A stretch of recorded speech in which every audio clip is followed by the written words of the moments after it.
All right, what I'm seeing is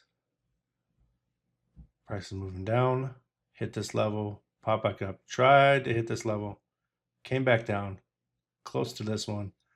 Now it's moving up. Well, this could be the start of a downtrend and just a slight pullback. You got these lows right here. But what I'm going to do is get in and target this because it's already pulled back and it looks like it's pushing forward.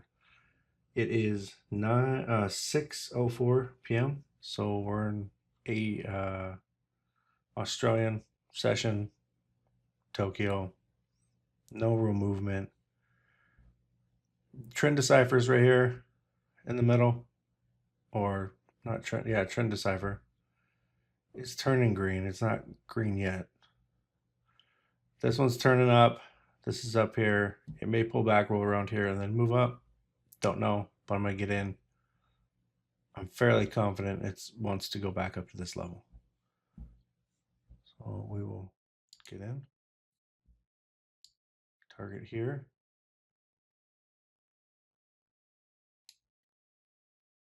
And just below here. So yeah, that's it. I will keep you updated on how the trade plays out. Probably check it before I go to bed around 9, and then check it 3 in the morning when I wake up. Get ready for work. All right, peace. This is just a mid recap. It's been almost 2 hours.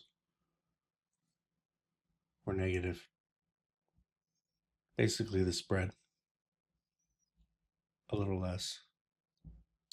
Looking for points from here to here. 9 points. So I'll give you an update. Here's an update on GBP AUD. I was stopped out. Pretty sure price wanted to go up here at least. I moved my take profit up here, and then I moved my stop later on down here. The reason why is to get a little breathing room, and this level was here. So sure enough, it rolled over, hit it, and then kind of moved its way back up. So if I would have just moved it more out of the way, it would have been up close to this level. But that's it.